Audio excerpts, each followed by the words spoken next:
روئے زمین پر کوئی اور جگہ خانہ کعبہ سے زیادہ پاک اور مقدس نہیں۔ خانہ کعبہ ایک کیوب کی شکل میں بنایا گیا ہے۔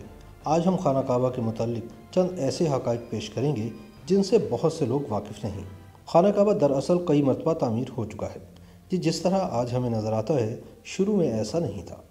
خانہ کعبہ پہلی مرتبہ حضرت ابراہیم علیہ السلام اور حضرت اسماعیل علیہ السلام کے دور میں تعمیر ہوا تھا۔ وقت کے ساتھ آنے والی قدرتی آفات اور حادثات کی وجہ سے اس کو دوبارہ تعمیر کرنے کی ضرورت پڑتی رہی۔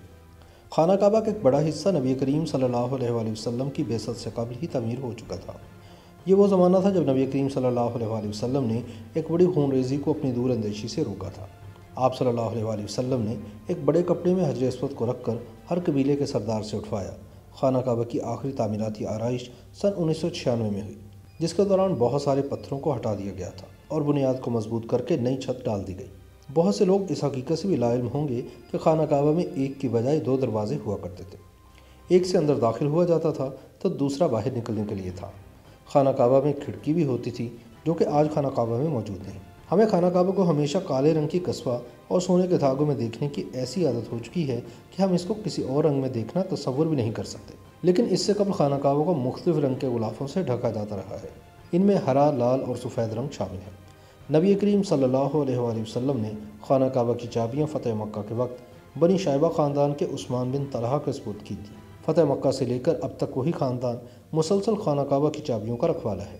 ماضی میں خانہ کعبہ کے دروازے عام لوگوں کے لیے کھلے رہتے تھے، لیکن پھر وقت کے ساتھ ساتھ اس کو محدود کیا جاتا رہا ہے۔ اسے ہفتے میں 2 مرتبہ لوگوں کے لیے کھولا جاتا تھا اور کوئی بھی اس میں داخل ہو کر عبادت کر سکتا تھا۔ لیکن دور حاضر میں حجاج کی تعداد میں نمایاں اضافے پر اب خانہ کعبہ کو سال میں صرف 2 مرتبہ ہی کھولا جاتا ہے اور اس میں اعلیٰ شخصیات اور خاص مہمانوں کو ہی اندر داخل ہونے کی اجازت ملتی ہے۔ ماضی میں عازمین کی بڑی تعداد پانی میں تیر کر بھی خانہ کعبہ کا طواف کرتی رہی ہے۔ جی ہاں، زمانہ قدیم میں زیادہ بارش ہونے کی صورت میں خانہ کعبہ کا اطراف پانی سے بھر جایا کرتا تھا، لیکن عازمین تب بھی اپنا طواف جاری رکھتے تھے۔ بارش کے پانی کی وجہ سے خانہ کعبہ پانی میں آدھا ڈوبا رہتا تھا۔ ایسے خوش قسمت لوگ بھی ہیں جن کو خانہ کعبہ میں داخل ہونے کا موقع ملا۔ خانہ کعبہ کا اندرونی حصہ سفید سنگ مرمر سے بنا ہے اور ہرے رنگ کے کپڑے سے ڈھکا ہوا ہے۔ بعض ماہر تعمیرات کہتے ہیں کہ خانہ کعبہ مکعب کی شکل کا نہیں، دراصل مستطیل شکل کا ہے۔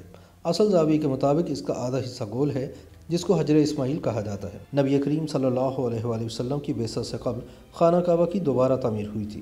تب قریش نے اس بات کی حامی بھری تھی کہ وہ حلال کی کمائی سے ہی اس کی تعمیر مکمل کریں گے، مگر یہ عظیم فریضہ سر انجام دینے سے پہلے ہی حضور نبی کریم صلی اللہ علیہ وآلہ وسلم وصال فرما گئے تھے۔